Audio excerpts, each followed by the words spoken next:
വൈഫിന് 22 ആഗസ്റ്റ് മുതൽ കുറച്ച് പനി വരിക അങ്ങനെ ഒരു അസുഖമുണ്ട്. അവിടെ കാണിച്ചപ്പോൾ അത് യൂറിൻ ഇൻഫെക്ഷൻ ആയിരിക്കും എന്ന് പറഞ്ഞാൽ അതിന് ട്രീറ്റ്മെൻറ്റൊക്കെ ചെയ്തു. എന്നിട്ടും കുറഞ്ഞില്ല. BMT ചെയ്യണം പറഞ്ഞു. BMTക്ക് എല്ലാം റെഡിയായി. എല്ലാം റെഡിയായിട്ട് ഡോണറും ഒക്കെ റെഡിയായി. അപ്പോൾ പിന്നെ എന്തോ ഒരു ഇതായിട്ട് അവർ ക്യാൻസലാക്കി. പിന്നെ വീക്ക്ലി വൺസ് ഒന്ന് ഇഞ്ചക്ഷൻ എടുക്കുമായിരുന്നു. ഡോക്ടറിൻ്റെ ഇത് എല്ലാം കേട്ടപ്പോഴേ എനിക്ക് പകുതി ഇതായി. ഈ ന്യൂട്രീഷണൽ ട്രീറ്റ്മെന്റ് എന്ന് പറയുമ്പോൾ എന്താണെന്ന് പലപ്പോഴും ആളുകൾക്ക് ഒരു കൺഫ്യൂഷൻ ഉണ്ടാവും. ശരിക്കും എങ്ങനെയാണ് ആ ഒരു ചികിത്സാ രീതി വരുന്നത്? പ്രൈസ് ഒക്കെ എങ്ങനെയാണ് ഒരു ട്രീറ്റ്മെന്റ്? നിങ്ങൾ നേരത്തെ കീമോ ഒക്കെ ചെയ്ത ഒരാൾ എന്ന നിലയിൽ അല്ല, ട്രീറ്റ്മെന്റ് ഉണ്ട്, ഗുണമാവുന്നുള്ള 100%. എന്തുകൊണ്ടാണ് ആളുകൾക്ക് ക്യാൻസർ വരുന്നത്? ശരിക്കും പറയുകയാണെങ്കിൽ നമ്മുടെ ജീവിത ശൈലിയിൽ നമ്മൾ ചെയ്തൊരു പ്രശ്നം എന്ന് വെച്ചാൽ നമ്മുടെ ശരീരത്തിൻ്റെ പ്രതിരോധ ശക്തി അങ്ങ് വളരെ കുറഞ്ഞു. ഈ ക്യാൻസർ ഡിറ്റക്ട് ചെയ്ത ഉടനെ നേരിട്ട് ഡോക്ടറെ സമീപിച്ചിട്ടുണ്ടോ? ധാരാളം പേര് അങ്ങനെ വന്നിട്ടുണ്ട്. ചിലർക്ക് സംശയം കൊണ്ട് വന്നവരുണ്ട്, ക്യാൻസർ ആണോ എന്ന് വിചാരിച്ച് പല സ്റ്റേജിലും. പക്ഷെ കൂടുതലും ആൾക്കാർ ഒന്നെങ്കിലും ട്രീറ്റ്മെൻ്റ് ഒക്കെ കഴിഞ്ഞ് ഇനിയും ട്രീറ്റ്മെൻ്റ് ഒന്നും ഫലിക്കാതെ വരുന്നു. അപ്പം അങ്ങനെയുള്ള കേസുകളാണ് കൂടുതൽ. വൈറ്റ് റൈസ്, ഷുഗർ, വീറ്റ് ഇതൊക്കെ പൂർണ്ണമായും ഒഴിവാക്കാൻ പറഞ്ഞു എന്നാണ്. ഇത് ശരിക്കും എല്ലാ ക്യാൻസർ പേഷ്യൻസിനും അങ്ങനെയാണോ, അതോ എഗൈൻ ഒരു ആൾക്ക് സ്പെസിഫിക്കലി ആണ്? ക്യാൻസർ പോലുള്ള ഒരു അസുഖത്തിന് കീമോ റേഡിയേഷൻ ഇല്ലാതെ എങ്ങനെ നമുക്ക് ന്യൂട്രീഷണൽ ചികിത്സ പറ്റും? കംപ്ലീറ്റ് അതിനെ അവോയ്ഡ് ചെയ്യാനൊന്നും പറ്റത്തില്ല. ചില കേസിന് ഇപ്പം പല കേസിനും നമ്മളിത് കൊടുത്തുകൊണ്ട് തന്നെ അതിനെ ഇൻ്റഗ്രേറ്റ് ചെയ്യുകയാണ്. കാരണം കീമോയും റേഡിയേഷൻ എന്നൊക്കെ പറയുന്നത് ഒരു ആയുധമാണ്. ചിലപ്പോൾ വെപ്പം നമ്മളിപ്പം ആരാണെങ്കിലും ചിലപ്പോൾ ആയുധം കൈ വേണം, എന്നാലും നമുക്ക് ചിലപ്പോൾ നമുക്ക് ശക്തി ഉണ്ടെന്ന് പറഞ്ഞിട്ട് കാര്യമില്ല. കഴിഞ്ഞ കുറച്ച് ദിവസങ്ങളായിട്ട് നമ്മൾ ഡോക്ടർ A. ശ്രീകുമാർ സാറിനെ കുറിച്ചും സാറിൻ്റെ ട്രീറ്റ്മെൻറ്റ് രീതികളെ കുറിച്ചും പറയുന്നുണ്ട്. ആൻഡ് ഈ ഒരു ന്യൂട്രീഷണൽ ചികിത്സാ രീതി പലർക്കും ലൈഫിൽ തന്നെ ഭയങ്കര പോസിറ്റീവായിട്ടാണ് ഇമ്പാക്റ്റ് ചെയ്തിട്ടുള്ളത്. സോ അതുകൊണ്ട് തന്നെ ആ ഒരു ചികിത്സാ രീതി നിങ്ങളിലേക്ക് എത്തിക്കണം എന്നത് ഒരു നെസസിറ്റി ആയിട്ട് മാറിയിരിക്കുകയാണ്. ഇന്ന് എന്നോടൊപ്പം ഡോക്ടറിൻ്റെ ട്രീറ്റ്മെൻറ്റിനെ കുറിച്ച് സംസാരിക്കാൻ 2 പേരുണ്ട്. നമസ്കാരം. സാറിൻ്റെ പേര്? എൻ്റെ പേര് ശിവകുമാർ. മാം വിജയ. ഓക്കെ സാർ, എവിടെയായിരുന്നു നിങ്ങൾ? ഞങ്ങൾ ബാംഗ്ലൂരായിരുന്നു. ഓക്കെ, അവിടെ വർക്കിംഗ്? ഞാൻ വർക്കിങ്ങിലായിരുന്നു. വൈഫിന് 22 ആഗസ്റ്റ് മുതൽ കുറച്ച് പനി വരിക അങ്ങനെ ഒരു അസുഖമുണ്ടായിരുന്നു. അവിടെ കാണിച്ചപ്പോൾ അത് യൂറിൻ ഇൻഫെക്ഷൻ ആയിരിക്കും എന്ന് പറഞ്ഞാൽ അതിന് ട്രീറ്റ്മെൻറ്റൊക്കെ ചെയ്തു. എന്നിട്ടും കുറഞ്ഞില്ല. എന്നിട്ട് ഞങ്ങൾ കോയമ്പത്തൂർ ഞങ്ങൾക്ക് അറിയുന്ന ഒരു ഡോക്ടറുണ്ട്. അവിടെ പോയപ്പം അവർ ഡയഗ്നോസ് ചെയ്തിട്ട് പറഞ്ഞു ഇത് AML ആണ്, ലുക്കോമിയാണ് എന്ന് പറഞ്ഞിട്ട്. എന്നതിന് ശേഷം തിരിച്ച് ബാംഗ്ലൂരിൽ പോയിട്ട് അവിടെ ട്രീറ്റ്മെൻറ്റ് സ്റ്റാർട്ട് ചെയ്തു.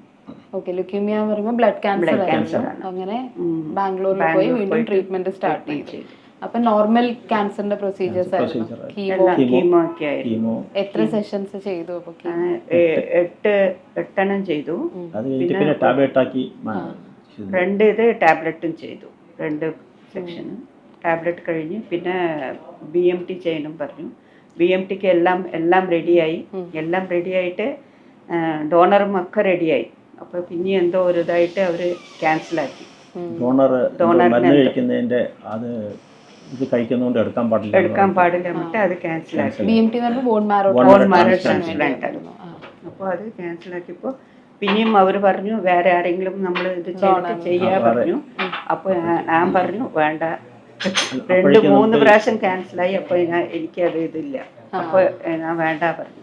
അപ്പോഴാണ് സാറിൻ്റെ ഒരു ഇത് യൂട്യൂബിൽ കണ്ടു. ചേച്ചി ഹസ്ബൻഡിന്റെ ചേച്ചി കണ്ടു. ചേച്ചി കണ്ട് പറഞ്ഞു ശ്രീകുമാർ ഡോക്ടറിന്റെ സാറിന്റെ ശ്രീകുമാർ സാറിന്റെ ഇത് വീഡിയോ. അപ്പൊ അത് കണ്ടിട്ട് എൻ്റെ മരുമകൻ ഇവിടെ ഉണ്ട്, എറണാകുളത്തുണ്ട്. അപ്പൊ അവര് വന്ന് ഡോക്ടറെ കൺസൾട്ട് ചെയ്ത് അവർ വന്നിട്ട് എല്ലാം സംസാരിച്ച് പിന്നെ 1 മന്ത് ടാബ്ലറ്റ് വാങ്ങിച്ച് എനിക്ക് അയച്ചു തന്നു. അവിടെ ബാംഗ്ലൂരിലേക്ക് അയച്ചു തന്ന് അവിടെ സ്റ്റാർട്ട് ചെയ്തു. ഞങ്ങൾ മരുന്ന് കാണാതെ തന്നെ മരുന്ന് സ്റ്റാർട്ട് ചെയ്തു. പിന്നെ ഇവിടെ വന്ന് അപ്പൊ ആ മരുന്ന് കഴിച്ച സമയത്ത് വ്യത്യാസങ്ങൾ കാണിച്ചു തുടങ്ങിയിരുന്നു? അത്ര അറിഞ്ഞില്ല സ്റ്റാർട്ടിങ്. ഇവിടെ വന്ന ശേഷം വിറ്റമിൻ സി ഇതൊക്കെ കയറ്റി. അപ്പൊ കയറ്റിയ നോക്കൊണ്ട് പിന്നെ കുറച്ച് തർക്കമില്ല. ഒരാഴ്ച ആദ്യം ഒരു 5 ദിവസം കണ്ടിന്യൂസ് ആയിട്ട് ചെയ്തു. അപ്പൊ തന്നെ നമുക്ക് നല്ല ഒരു ഇതുണ്ടായിരുന്നു. പിന്നെ എല്ലാം കഴിഞ്ഞ് പിന്നെ വീക്ക്ലി വൺസ് ഒന്ന് ഇഞ്ചക്ഷൻ എടുക്കുമായിരുന്നു.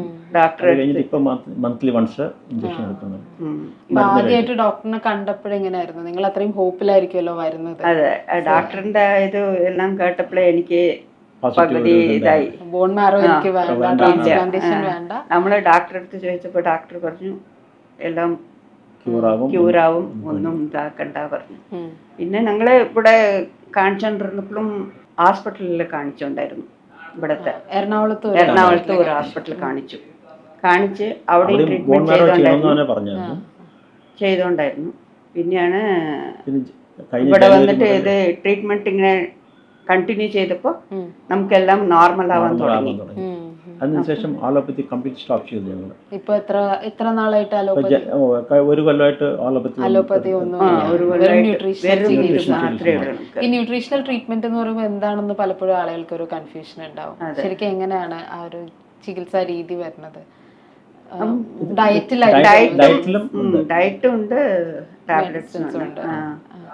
ഡയറ്റ് ഗോതമ്പ് ഫുള്ള് ഫോളോ ചെയ്യില്ല, എന്നാലും പകുതി ഇത് ചെയ്യുന്നുണ്ട്. ഷുഗർ, വൈറ്റ് റൈസ് ഇതൊക്കെ അവോയ്ഡ് ചെയ്യാൻ പറഞ്ഞു. ഷുഗർ, വീറ്റ്, വൈറ്റ് റൈസ് ഇതൊക്കെ മൈദ, പാലും പാടില്ല. ഇപ്പൊ എല്ലാ പണിയും വീട്ടിലത്തെ എല്ലാ ജോലിയും ഞാൻ തന്നെ ചെയ്യുന്നുണ്ട്. അപ്പൊ ഇപ്പൊ റീസെന്റ് അതിന്റെ ടെസ്റ്റ് ഒക്കെ ഫോളോ അപ്പ് എല്ലാം നോർമൽ. ബ്ലഡ് ക്യാൻസർ ഒന്നും ഇല്ല, അതിന്റെ ഒരു ഇതും ഇല്ല. അതെ, അപ്പൊ വളരെ ഹാപ്പി ആയിരിക്കും. എല്ലാ ജോലിയും ഞാൻ തന്നെ എല്ലാ വീട്ടിലെല്ലാം ചെയ്യുന്നു. അപ്പൊ ഇനിയും പലരും ഇപ്പോഴും സ്ട്രഗിൾ ചെയ്യുന്നുണ്ടാവും. നമ്മള് ഇപ്പൊ നമുക്ക് ആരെങ്കിലും പറഞ്ഞാൽ നമുക്ക് ഇപ്പൊ ആരെങ്കിലും നമ്മുടെ അടുത്ത് വന്ന് പറഞ്ഞ് നമ്മൾ അവർക്ക് സാറിന്റെ നമ്പർ കൊടുക്കും. ഇവര് ഒരു ഇതിലും കൂടി ഇട്ടു, ഒരു മെസ്സേജും കൂടി ഇട്ടു. ഇതുപോലെ എന്റെ വൈഫിന് ഇങ്ങനെ ഉണ്ടായിരുന്നു, കംപ്ലീറ്റ് ക്യൂറായി. ഇപ്പൊ ഡോക്ടറിന്റെ ട്രീറ്റ്മെന്റില് തീർച്ചയായിട്ടും അത് ഡോക്ടറുടെ സ്ഥാപനമോ പറയുന്നതിനേക്കാളും 100 ഇരട്ടി എഫക്റ്റീവ് ആയിരിക്കും അനുഭവിച്ച ഒരാൾ പറയുന്നത് അല്ലേ? സ്റ്റാർട്ടിങ് ഒക്കെ ഞാൻ ഭയങ്കര, നമുക്ക് ആരെങ്കിലും മിണ്ടിയാലോ എന്തെങ്കിലും വന്നാലും ഭയങ്കര ഒരു ടെൻഷനാവും. എനിക്ക് മിണ്ടാനും തോന്നില്ല.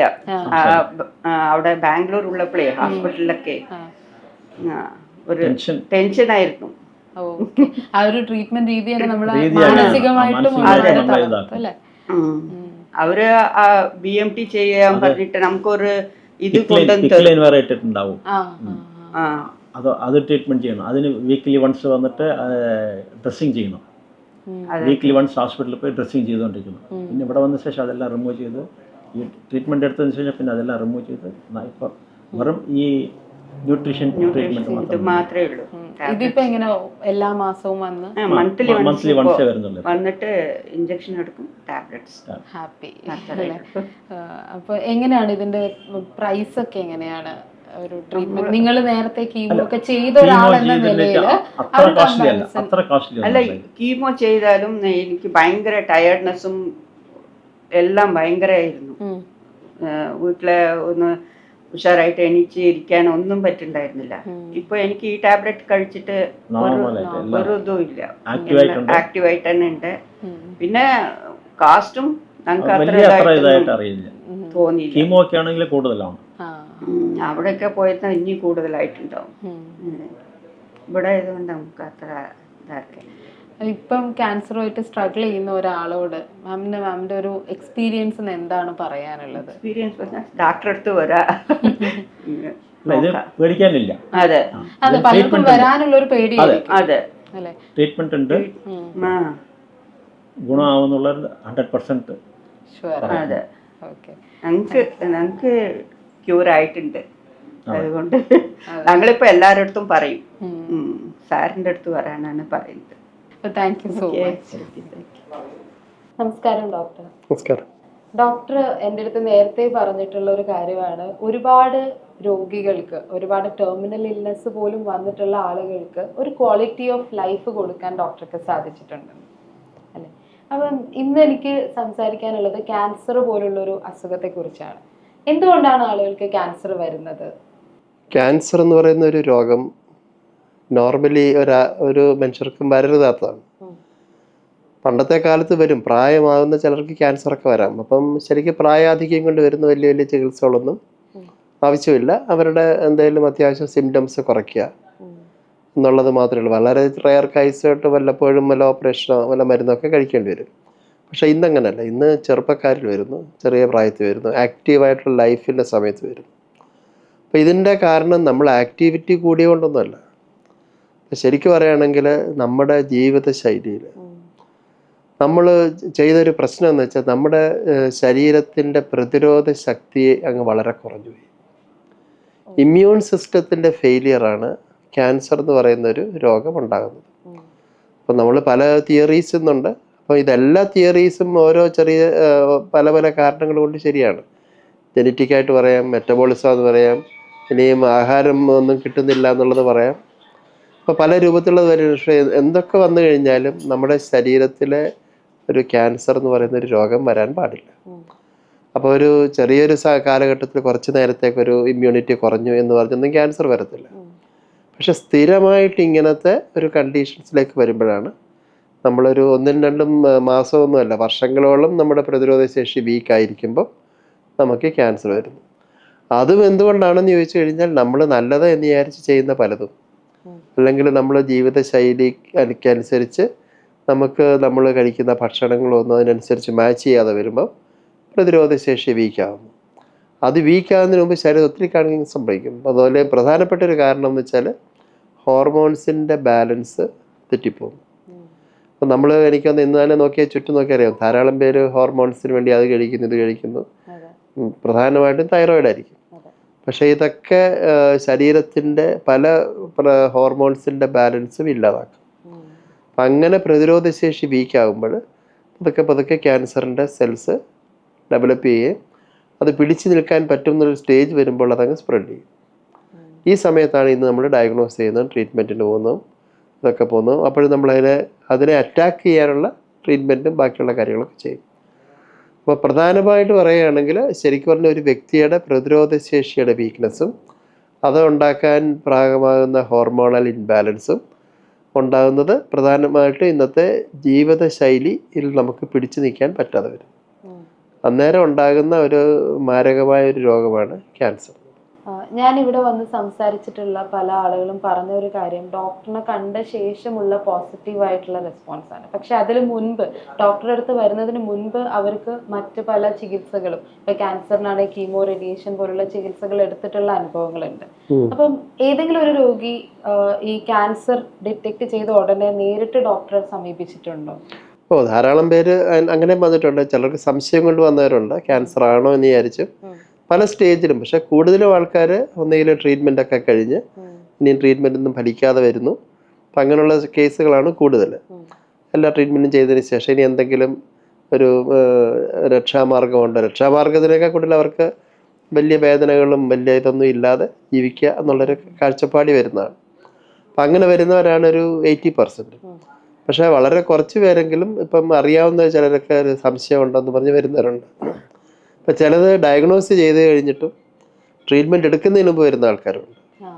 അപ്പം അതുകൊണ്ട് ഇപ്പം എല്ലാ സ്റ്റേജിൻ്റെ ടൈപ്പ് വരുന്ന ആൾക്കാർ അതിനനുസരിച്ച് നമ്മൾ മാനേജ് ചെയ്ത് കൊടുക്കും. ഇപ്പോൾ ചിലർക്ക് ഡയഗ്നോസ് ചെയ്തു ഒരു ഓപ്പറേഷൻ ചെയ്യാൻ പോകണം, ട്രീറ്റ്മെൻറ്റ് ചെയ്യാൻ പോവുകയാണെങ്കിൽ ഞാൻ ചെയ്യുന്ന ട്രീറ്റ്മെൻറ്റിനെ ഒന്നും വേണ്ടാന്നൊന്നുമല്ല, അതിനുവേണ്ടി ആ വ്യക്തിയെ പാകപ്പെടുത്തിയെടുക്കുക, ആരോഗ്യം വർദ്ധിപ്പിച്ച്.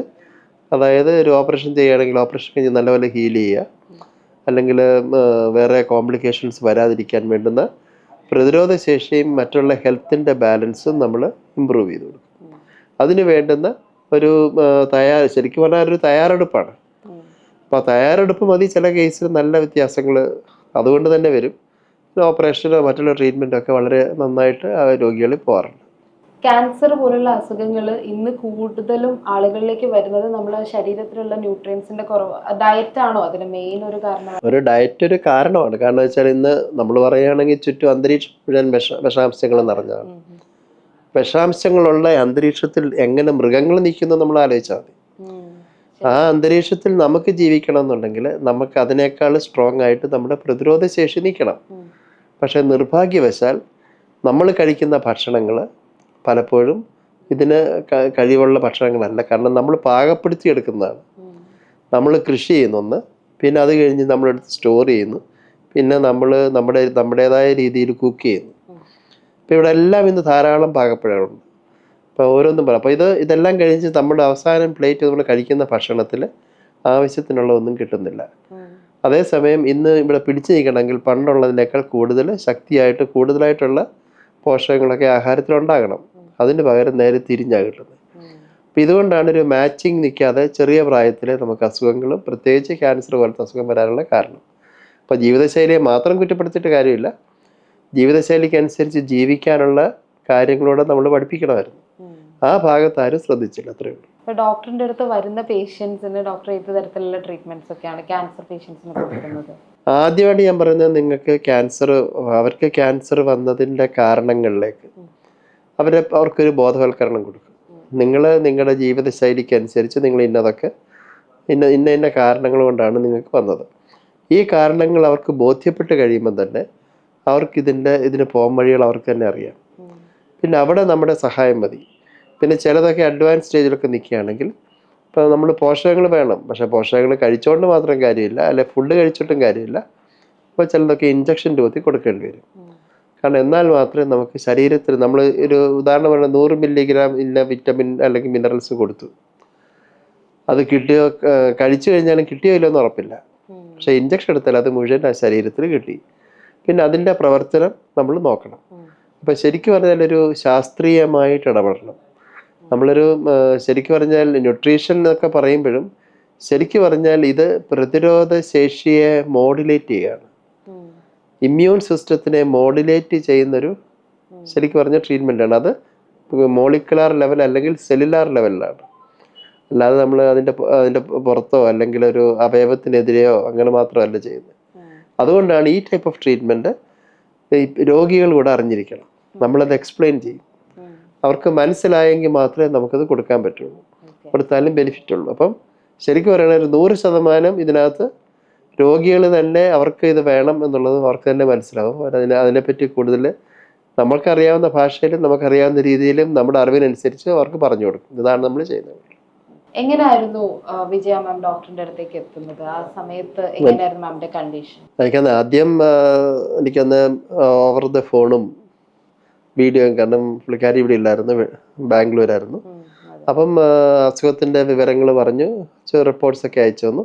അപ്പോൾ കുറച്ച് കഴിക്കാൻ കുറച്ച് ഗുളികകളും കുറച്ച് വിറ്റാമിൻസൊക്കെ അയച്ചു കൊടുത്തു. കാരണം AML എന്ന് പറയുന്ന ലുക്കീമിയ എന്നുള്ള അങ്ങനത്തെ ഒരു രോഗത്തിൽ അതിൻ്റെ ഒരു സ്റ്റേജിൽ നിൽക്കുമ്പോഴാണ് ഇതിങ്ങനെ വന്നത്. കാരണം ട്രീറ്റ്മെൻറ്റ് എടുക്കുന്നുണ്ട് ആ കൂട്ടത്തിൽ, പക്ഷേ ക്വാളിറ്റിയും അല്ലെങ്കിൽ പല പ്രശ്നങ്ങളും ശാരീരിക പ്രശ്നങ്ങൾ ധാരാളമുണ്ട്. അങ്ങനെയൊക്കെയുള്ള വന്നു കഴിഞ്ഞ് അങ്ങനെയാണ് അറിയിച്ചത്. അപ്പോൾ അതിനനുസരിച്ച് കൊടുത്തു കഴിഞ്ഞ് കുറച്ച് അപ്പോൾ ബാംഗ്ലൂരിൽ താമസിക്കുന്നെങ്കിലും ഇവിടെയും വീടൊക്കെ ഉള്ളതാണ്. അപ്പം കുറച്ച് കഴിഞ്ഞ് വരാൻ ഒരു മാസം മറ്റോ കഴിഞ്ഞിട്ട് ഇവിടെ വന്നു അല്ലേ. അങ്ങനെ വന്നതിന് ശേഷം നമ്മൾ ജനറൽ കണ്ടീഷൻ നമ്മുടേതായ ഒരു അനാലിസിസ് ഉണ്ട്. ഞങ്ങളെപ്പോഴും മെറ്റബോളിക് അനാലിസിസ് ചെയ്തിട്ടാണ് ശരിക്കും പറഞ്ഞാൽ ഒരു കറക്റ്റ് ഡോസേജും ട്രീറ്റ്മെൻറ്റും ഒക്കെ സ്റ്റാർട്ട് ചെയ്യുന്നത്. അപ്പോൾ അതിൻ്റെ അനാലിസിസിൻ്റെ ആ ഒരു റിപ്പോർട്ട് കിട്ടിയതിനനുസരിച്ച് നമ്മൾ കുറച്ച് ഇഞ്ചക്ഷൻസും പ്രത്യേകിച്ച് പോഷകങ്ങളും പല ടൈപ്പ് ഓഫ് മിനറൽസും വിറ്റമിൻസും എല്ലാം നമ്മൾ ഇഞ്ചക്ഷൻസ് കൊടുക്കും. കുറച്ച് ഡയറ്ററി പാറ്റേൺ കൂടുതലായിട്ട് കൊടുത്തു.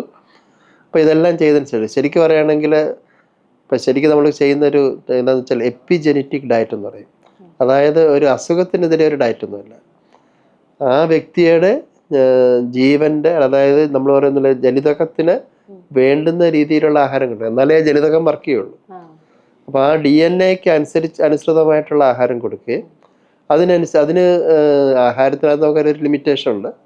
അതിനകത്ത് വേണ്ട കൂടുതൽ ന്യൂട്രിയൻസ് ഞങ്ങൾ ഇഞ്ചക്ഷൻ രൂപത്തിൽ കൊടുക്കുകയും ആദ്യമൊക്കെ മിക്ക ദിവസങ്ങളും എടുക്കുമായിരുന്നു. പിന്നീട് അതിൻ്റെ ഫ്രീക്വൻസി കുറച്ച് ഇപ്പം എനിക്കൊന്ന് ഇപ്പം അങ്ങനെ വല്ലപ്പോഴും കാണുമ്പോൾ എടുക്കുന്നേ ഉള്ളൂ. ഇപ്പം കുറച്ച് നാളായിട്ട് കംപ്ലീറ്റ് ബ്ലഡ് പിക്ചറും എവറിത്തിങ് നോർമലാണ്. അപ്പം എങ്ങനെയാണ് ബ്ലഡ് ക്യാൻസർ പോലുള്ള ഒരു അസുഖം നോർമലൈസ് ചെയ്യാൻ ഈ ന്യൂട്രീഷണൽ ട്രീറ്റ്മെന്റ് കൊണ്ട് എങ്ങനെയാണ് ശരിക്കും സാധിക്കുന്നത്? ശരിക്കും പറയുകയാണെങ്കിൽ ഇപ്പം ക്യാൻസറിനെതിരെ ഒന്നും കൊടുത്തതല്ല. ഇപ്പം ശരിക്കും പറയുകയാണെങ്കിൽ ഇപ്പം ശരിക്കും പറഞ്ഞാൽ എല്ലാത്തിൻ്റെയും ഈ പറയുന്ന ക്യാൻസറസ് സ്റ്റെം സെൽസ് എല്ലിൻ്റെ മജ്ജയിലൊക്കെ ഉണ്ട്. അപ്പം എൻ്റെ എല്ലിൻ്റെ മജ്ജയിൽ അതിനെ കറക്റ്റ് ചെയ്യണമെങ്കിൽ, അല്ലെങ്കിൽ ആ ഒരു മ്യൂട്ടേഷൻ ജീനിനെ കറക്റ്റ് ചെയ്യണമെങ്കിൽ ശരിക്കും പറഞ്ഞാൽ ശരീരത്തിന് ആവശ്യമുള്ള പ്രതിരോധ കോശങ്ങളും അതും അവിടെ പ്രവർത്തിക്കാം, പിന്നെ ഈ കോശങ്ങൾ കറക്റ്റ് ചെയ്യാൻ വേണ്ടുന്ന ന്യൂട്രിയൻസും കൊടുക്കണം, പോഷകങ്ങൾ കൊടുക്കണം. ഇപ്പം ന്യൂട്രിയൻസ് എന്ന് പറയുന്നതിനകത്ത് മീനിങ് ഇത്രയേ ഉള്ളൂ. ന്യൂട്രിയൻസ് എന്ന് പറയുന്നത് കേൾക്കുമ്പോൾ ന്യൂട്രീഷന് കിട്ടുന്നതാണ്, പക്ഷേ അതും ഒരു കെമിക്കലാണ്. ആ കെമിക്കൽ നമ്മുടെ ശരീരത്തിൽ വർക്ക് ചെയ്യുന്നൊരു കെമിക്കലാണ്. അതായത് അതാണ് നമ്മുടെ ശരീരത്തിലെ കോശങ്ങൾ വർക്ക് ചെയ്യുന്നത്. ബാക്കിയുള്ളതിനെല്ലാം നമ്മുടെ ശരീരത്തിന് വേണ്ടാത്തതിനൊക്കെയാണ് നമ്മൾ ടോക്സിൻസ് എന്ന് വിളിക്കുന്നത്. അപ്പം നമ്മൾ ഇതിനാവശ്യമുള്ളത് കൊടുക്കുക. കാരണം പല ന്യൂട്രിയൻസും ശരീരത്തിൽ സ്റ്റോർ ചെയ്യാൻ പറ്റത്തില്ല. അതുകൊണ്ട് തന്നെ മിക്ക ദിവസങ്ങളും കൊടുത്തേ പറ്റൂ. അതുകൊണ്ട് ആദ്യത്തെ കുറച്ച് കാലത്തേക്ക് നമ്മൾ കുറച്ച് ഫ്രീക്വൻസി ഇൻറ്റൻസിറ്റി കൂട്ടി എല്ലാ ദിവസവും കൊടുക്കും. പിന്നീട് ഓറലി നമുക്ക് അബ്സോർബ് ചെയ്ത് കിട്ടുന്നതനുസരിച്ച് നമുക്ക് അതിൻ്റെ ഡോസേജ് കുറച്ച് ഇപ്പോൾ എനിക്കൊന്നൊരു മെയിൻ്റനൻസ്, അങ്ങനെ വലിയ അളവിലൊന്നും ഒരു മരുന്നിൻ്റെ ലെവലിലൊന്നും അല്ല കൊടുക്കുന്നത്. ചെറിയ ലെവലിൽ വല്ലപ്പോഴും വന്ന് ഇഞ്ചക്ഷൻ എടുക്കും, എല്ലാ ഗുളികയ്ക്കും ബ്ലഡ് ചെക്ക് ചെയ്യും എല്ലാ മാസം, റിപ്പോർട്ട്സ് കണ്ടിട്ട് അങ്ങനെ ഇരിക്കുന്നൊരവസ്ഥയാണ്. ബോൺ മാരോ ട്രാൻസ്പ്ലാന്റേഷൻ ചെയ്യണമെന്ന് പറഞ്ഞ സ്ഥലത്തു നിന്നാണ് ഡോക്ടറിൻ്റെ അടുത്തേക്ക് എത്തുന്നതെന്നാണ് വിജയ മാം എൻ്റെ അടുത്ത് പറഞ്ഞത്. അപ്പോൾ എന്തുകൊണ്ടാണ് അങ്ങനെ ഒരു ട്രാൻസ്പ്ലാന്റേഷൻ ഒഴിവാക്കിയിട്ട് ഈ ഒരു ട്രീറ്റ്മെൻറ്റ് ചെയ്യുമ്പോൾ സക്സസ് ആവുന്നത്? ശരിക്ക് നമ്മൾ എന്ത് ട്രാൻസ്പ്ലാന്റ് ചെയ്താലും ട്രാൻസ്പ്ലാന്റ് ചെയ്യുമ്പം അതിന് ലൈഫുണ്ട്. പിന്നെ അതിൻ്റെ ലൈഫ് സസ്റ്റെയിൻ ചെയ്യണം. സസ്റ്റെയിൻ ചെയ്യണമെങ്കിൽ ആഹാരം കൊടുത്തല്ലേ പറ്റുള്ളൂ, അത് ഏത് ലൈഫാണെങ്കിലും. അപ്പം ഇത് ശരിക്കും ആ സസ്റ്റെയിൻ ചെയ്യേണ്ട ഒരു ലൈഫിൻ്റെ പ്രോസസ്സിന് എക്സ്ട്രാ കിട്ടിക്കഴിഞ്ഞാൽ ശരിക്കും ബോഡി തന്നെ ഇതിനകത്ത് ഡാമേജിനെ കറക്റ്റ് ചെയ്ത് തിരുത്താനുള്ള കഴിവുണ്ട്. ഇപ്പം എല്ലാ മെക്കാനിസം ഒന്നും നമുക്ക് അറിയത്തില്ല. ഇപ്പം മരുന്ന് പോലും നമ്മൾ കൊടുക്കുമ്പോഴും ബോൺ മാരോ നമ്മൾ ട്രാൻസ്പ്ലാന്റ് ചെയ്തിട്ട് എന്തുകൊണ്ടാണ് ഇത്ര നാൾ കഴിയുമ്പോഴത്തേക്ക് അത് പോകുന്നത്, എന്തുകൊണ്ട് അത് കംപ്ലീറ്റ്ലി നോർമൽ ആകുന്നില്ല എന്ന് ചോദിച്ചു കഴിഞ്ഞാൽ ആ ബോൺ മാരോയുടെ ലൈഫ് തീർന്നു, അതിനെ നമുക്ക് സസ്റ്റെയിൻ ചെയ്യാൻ പറ്റുന്നില്ല. അപ്പോൾ സസ്റ്റെയിൻ ചെയ്യാൻ പറ്റുന്ന നമ്മുടെ ബോഡിയിലെ ഇമ്മ്യൂൺ സിസ്റ്റവും മറ്റൊന്ന് വെച്ചപ്പോഴത്തേക്ക് ശരീരത്തിലുള്ള ഈ പറയുന്ന ഈ മാരകമായിട്ടുള്ള മാറിയിരിക്കുന്ന കോശങ്ങളെ നശിപ്പിക്കാനും നമുക്ക് പറ്റും.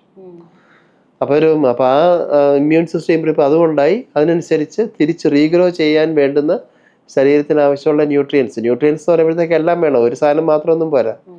ശരിക്ക് ഞങ്ങൾ ഇത് പറയുമ്പോൾ 2 വിഭാഗമായിട്ട് വരും, macro and micro. Macro nutrients വെച്ചാൽ കാർബോഹൈഡ്രേറ്റ്, പ്രോട്ടീൻ, ഫാറ്റും അങ്ങനെയുള്ള സാധനങ്ങളും. മൈക്രോ ന്യൂട്രിയൻസ് വെച്ചാൽ മിനറൽസ്, വൈറ്റമിൻസ്, ആൻറ്റി ഓക്സിഡൻസ്, ഇതെല്ലാം കൂടെ ചേർന്ന് ഒരുമിച്ച് നല്ല റേഷ്യോ കിട്ടിയാൽ മാത്രമേ ശരീരം വർക്ക് ചെയ്യുള്ളൂ. എല്ലാ മനുഷ്യർക്കും ഇതെല്ലാം വേണം, പക്ഷെ നമ്മുടെ ഓരോരുത്തരുടെയും ആവശ്യങ്ങൾ വ്യത്യാസം. ഇപ്പം ഞാൻ ചെയ്യുന്ന ജോലി ആയിരിക്കത്തില്ല വേറൊരാൾ ചെയ്യുന്നത്, ഓരോരുത്തരുടെയും മനസ്സിന് ഇഷ്ടമുള്ളതാണ് അവർ ചെയ്യുന്നത്. അപ്പോൾ അതനുസരിച്ച് ശരീരത്തിന് കൊടുക്കണം. അതുകൊണ്ടാണ് ഇതിന് പലരും എൻ്റെ അടുത്ത് ചോദിക്കുന്നത് ഡോസേജ് ഉണ്ടോ എന്ന് ചോദിക്കുമ്പോൾ ഞാൻ പറയും ഡോസേജ് ഒന്നുമില്ല. ഡോസേജ് എന്താണെന്ന് വെച്ചാൽ ആ വ്യക്തി തീരുമാനിക്കും, അവർക്ക് എന്ത് ചെയ്യണോ അതനുസരിച്ചാണ് ഡോസേജ് പോകുന്നത്.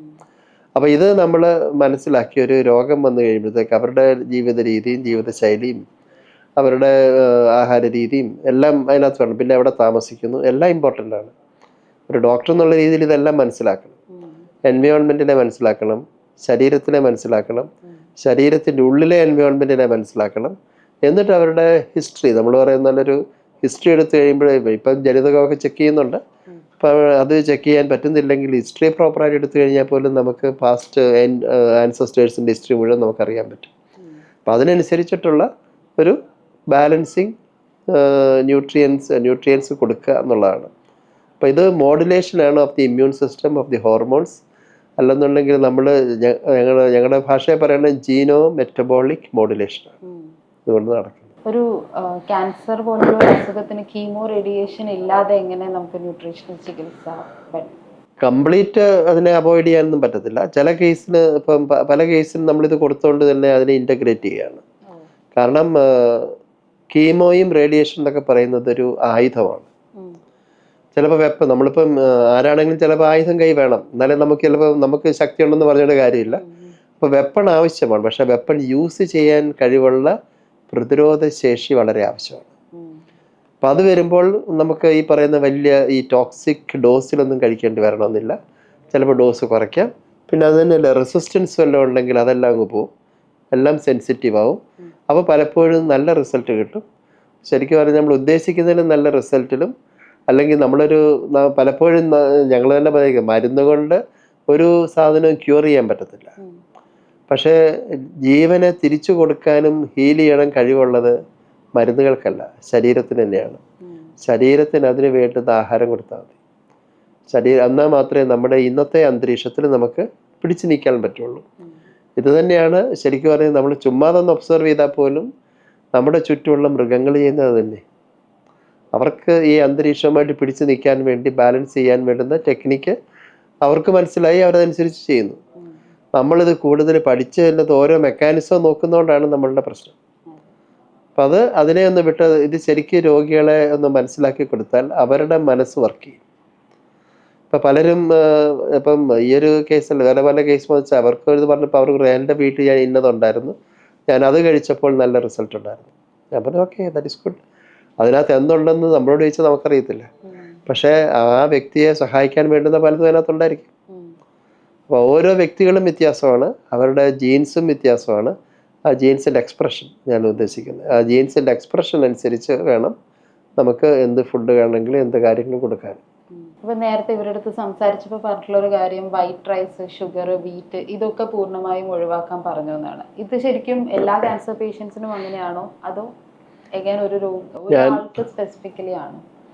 ഇതൊരു ജനറൽ ഒരു ഇതാണ്. കാരണം നമ്മളെ ഇന്ത്യൻസ്, പ്രത്യേകിച്ച് നമ്മുടെ നാട്ടുകാർ 3 നേരമോ 4 നേരമോ അരിയോ ഗോതമ്പോ ധാന്യങ്ങൾ കഴിക്കുന്ന മനുഷ്യരാണ്. ധാന്യങ്ങൾ എന്ന് പറയുന്നത് ശരിക്കും പറയുകയാണെങ്കിൽ ഒരു മൃഗത്തിൻ്റെയും ആഹാരമല്ല. ഒരു മൃഗങ്ങളും കഴിക്കാത്തൊരാഹാരമാണ് ധാന്യങ്ങൾ. നമ്മളിത് കഴിച്ചത് എന്തിനാണെന്ന് ചോദിച്ചാൽ നമ്മുടെ മനസ്സ് ചിന്തിച്ച് ബ്രെയിൻ വർക്ക് ചെയ്യുന്നുണ്ട്. അപ്പം ഇതിന് കൂടുതൽ എനർജി വേണം. അപ്പം എനർജിക്ക് വേണ്ടുന്ന ഏറ്റവും നല്ല സാധനങ്ങളിൽ പെടുന്നതായിരുന്നു ധാന്യങ്ങൾ. അതുകൊണ്ടാണ് ഒരു മൃഗവും കഴിക്കത്തില്ല, പശു പോലും കഴിക്കത്തില്ല നെല്ലൊന്നും.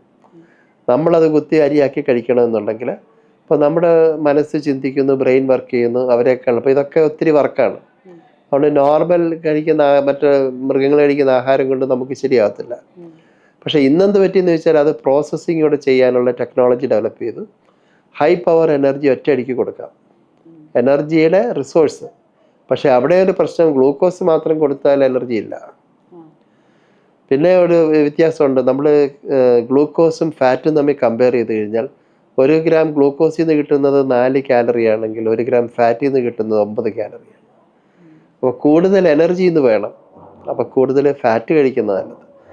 കാർബോഹൈഡ്രേറ്റ് കഴിക്കാം, പക്ഷെ അതിനെ എനർജിയായിട്ട് കൺവേർട്ട് ചെയ്യാൻ വേണ്ടുന്ന പോഷകങ്ങൾ ഇന്ന് നമ്മുടെ ആഹാരത്തിൽ കൂടെ കിട്ടുന്നില്ല. ഇതാണ് പ്രശ്നം.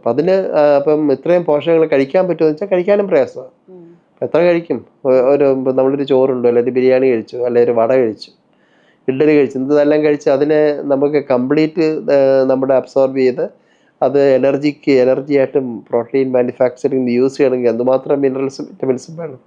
അപ്പം ഇതിനനുസരിച്ചുള്ള നോക്കിപ്പോൾ ഇന്ന് കിട്ടുന്നില്ല ഇന്നത്തെ കാലഘട്ടത്തിൽ. കാലഘട്ടത്തിൻ്റെ കുഴപ്പം നമ്മുടെ ആവശ്യത്തിൻ്റെ കൂടുതലും രണ്ടും കൂടെ വന്നപ്പോഴത്തേക്ക് നമുക്കൊരു മിസ്മാച്ചിങ് വന്നിട്ട്. അപ്പോൾ ഇതാണൊരു മെയിൻ കാരണം നമുക്ക്. അപ്പോൾ ഇതിനെ നമ്മൾ കറക്റ്റ് ചെയ്യണം. അപ്പോൾ ഇത് കറക്റ്റ് ചെയ്യാൻ വേണ്ടിയാണ് നമ്മൾ പറയുന്നത് ധാന്യങ്ങൾ അവോയ്ഡ് ചെയ്യുക, എന്നിട്ട് ഫാറ്റ് കൂടുതൽ കൊടുക്കുക.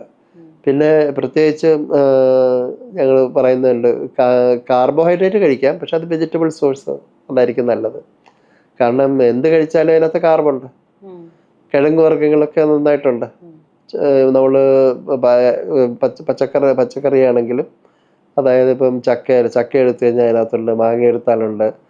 പിന്നെ അതുപോലെ തന്നെ നമ്മൾ കൂടുതൽ മനുഷ്യർക്കെല്ലാം ഇഷ്ടമുള്ള കിഴങ്ങ് വർഗ്ഗങ്ങളിൽ മധുരക്കിഴങ്ങ് അങ്ങനത്തെയൊക്കെ, ഇതിനകത്തൊക്കെ ധാരാളം മിനറൽസൊക്കെ ഉണ്ട്.